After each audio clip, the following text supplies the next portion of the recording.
Cylinder two liquid derivation. Question என்ன கொடுத்துருப்பாங்க அப்படின்னா, ஒரு கண்டெய்னர் இருக்கு, அதில் ரெண்டு லிக்விட் இருக்கு, ரெண்டு லிக்விடுமே மிக்ஸ் ஆகாத லிக்விட், அதாவது இம்மிசிபிள் லிக்விட்ஸ். அதோட டென்சிட்டிஸ் கொடுத்துருப்பாங்க. அதே மாதிரி அதில் வந்து ஒரு சிலிண்டர் வெர்டிக்கல் ஆக்சிஸில் ஃப்ளோட் ஆகுதுன்னு சொல்லியிருப்பாங்க. அந்த சிலிண்டரோட டென்சிட்டி என்ன அப்படின்னு கேட்டிருப்பாங்க. ஓகேவா? இப்போ டென்சிட்டி ஆஃப் த சிலிண்டரை நான் ரோன்னு எடுத்துக்கிறேன். Density of the denser liquid, அதாவது கீழே இருக்கிற லிக்விட் இருக்கு இல்லையா, இதுதான் டென்சிட்டி அதிகமாக இருக்கும். இந்த லிக்விடோட டென்சிட்டியை ரோ ஒன்னுன்னு எடுத்துக்கிறேன். மேலே இருக்கிற லிக்விடோட டென்சிட்டியை நான் ரோ டூன்னு எடுத்துக்கிறேன். இந்த சிலிண்டரோட லென்த்தை நான் எல்லுன்னு எடுத்துக்கிறேன். அதோட cross section, area of cross செக்ஷனை நான் ஏன்னு எடுத்துக்கிறேன். இதோட மாஸை நான் எம்னு எடுத்துக்கிறேன். ஓகேவா? இப்போ லிக்விட் ஒன்று, இது லிக்விட் டூ.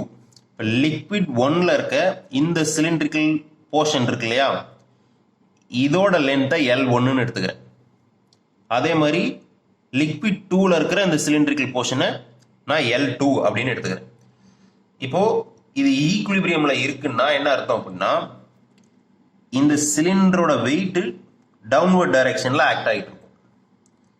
இப்போ இங்கே எனக்கு ரெண்டு லிக்விட் இருக்கு வெவ்வேறு டென்சிட்டியோட. அப்போ ரெண்டு பாயன்சி ஃபோர்ஸ் இருக்கும். அதாவது இந்த லிக்விடால உண்டாகிற பாயன்சி ஃபோர்ஸ், இந்த லிக்விட் தர பாயன்சி ஃபோர்ஸ். அந்த ரெண்டு பாயன்சி ஃபோர்ஸோட சம்மும் எதுக்கு ஈக்குவலாக இருக்கணும் அப்படின்னா, எனக்கு டவுன்வர்ட் டைரக்ஷனில் ஆக்ட் ஆகிற வெயிட்டுக்கு ஈக்குவலாக இருந்தால் தான் இது ஸ்டேபிளாக அந்த இடத்துல நிற்கும் இல்லையா? அப்போ என்ன அப்படின்னா, இதோட வெயிட் வந்து இதோட பாயன்சி ஃபோர்ஸ் பிளஸ் இதோட பாயன்சி ஃபோர்ஸ்க்கு ஈக்குவலாக இருக்கும்.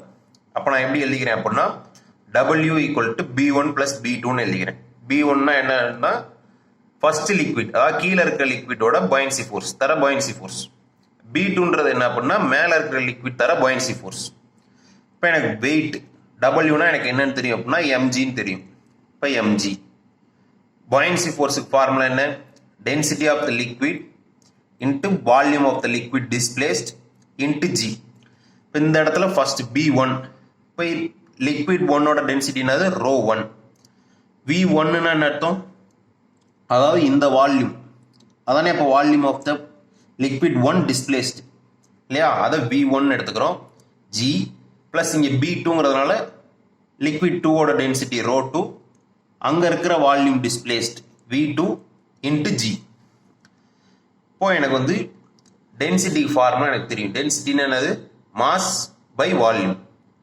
இப்போ இதுலேருந்து நம்ம என்ன எடுத்துக்கலாம் அப்படின்னா, mass equal to density into வால்யூம்னு எழுதிக்கலாம். அப்போ மாஸுக்கு பதிலாக டென்சிட்டி இன்ட்டு வால்யூம்னு எழுதிக்கிறோம். ஜி அப்படியே இருக்கு ஈக்குவல் டு அப்படியே எழுதிக்கிறோம். இப்போது இந்த சிலிண்டரோட வால்யூம் எவ்வளோ இருக்கும் அப்படின்னா, இதோட ஏரியாவையும் இதோட லென்த்தையும் மல்டிப்ளை பண்ணால் அதோட வால்யூம் கிடைச்சிரும் இல்லையா? அப்போது விக்கு பதிலாக ஏ இன்ட்டு எல்னு சப்ஸ்டியூட் பண்ணுறோம். அதே மாதிரி V1 எப்படி கால்குலேட் பண்ணுறதுனா, V1னா என்னது? அதாவது இந்த வால்யூம் இல்லையா, அது வந்து இங்கேயும் area of cross section A தான், இன்ட்டு இங்கே இருக்கிற லென்த்தை மட்டும்தான் எடுத்துக்கணும். அப்போ இங்கே இருக்கிற லென்த் எவ்வளவு? L1. அப்போ V1 equal to A into L1. அதே மாதிரி V2 equal to A into L2. அப்போ V1க்கு பதிலாக ஏ இன்ட்டு L1 சப்ஸ்டியூட் பண்ணிக்கிறோம். V2க்கு பதிலாக ஏ இன்ட்டு L2 சப்ஸ்டியூட் பண்ணிக்கிறோம். இப்போது ஏஜி எல்லாத்துலேயுமே இருக்கா? இப்போ அதை காமனாக வெளியே எடுத்துறோம். Row L into AG equal to ஏவையும் ஜியையும் காமனாக வெளியே எடுத்துறோம். அப்போ row one L1 plus row two L2 அப்படின்னு இருக்கு. ஏஜி ரெண்டு சைடு இருக்கிறதுனால கேன்சல் பண்ணிக்கிறோம். அப்போ rho L equal to rho one L1 plus row two L2 அப்படின்ட்டு வந்துருக்கு. அப்போ உங்களுக்கு வந்து லென்த் ஆஃப் த சிலிண்டர் கொடுத்துருக்காங்க. இந்த L1 L2 அதாவது அந்த சிலிண்ட்ரிக்கல் போர்ஷன், ஃபர்ஸ்ட் லிக்விட்ல இருக்கிற செகண்ட் லிக்விட்ல இருக்க சிலிண்ட்ரிக்கல் போர்ஷனோட லென்த் கொடுத்துருக்காங்க. ரெண்டு லிக்விடோட டென்சிட்டி கொடுத்துருந்தாங்கன்னா எனக்கு டென்சிட்டி ஆஃப் த சிலிண்டர் இந்த ஃபார்முலா வச்சு ஸ்ட்ரைட்டாக கண்டுபிடிச்சிடலாம். இப்போ இவ்வளோ நேரம் போட்ட டெரிவேஷன் தேவை கிடையாது. இந்த ஃபார்முலாவை இதை நீங்கள் மனப்பாடம் பண்ணிட்டீங்கன்னா இதை அந்த நேரத்தில் டெரைவ் பண்ணிட்டு இருக்க தேவையில்லை. இப்போ இதில் ஒரு ஸ்பெஷல் கேஸ் இருக்கு. என்ன அப்படின்னா, இந்த L1 L2 இருக்கு இல்லையா, அதாவது இந்த பார்ட்டிஷன் வந்து மேலேயும் கீழேயும் ஈக்குவலாக இருக்குன்னு சொல்லிடுவாங்க. அதாவது L1 L2 வந்து ஈக்குவலாக இருக்கு. அது எப்படி இருக்கு அப்படின்னா, பாதி இங்கிட்டு பாதி மேலே இருக்குது. அதாவது மொத்த லென்த் Lனா L/2ன்ற லென்த் வந்து ஃபர்ஸ்ட் லிக்விட்ல இருக்கும், L/2ன்ற லென்த் வந்து செகண்ட் லிக்விட்ல இருக்கும். அப்போ L1 வந்து எதுக்கு ஈக்குவல்? L/2க்கு ஈக்குவலாக இருக்கும்.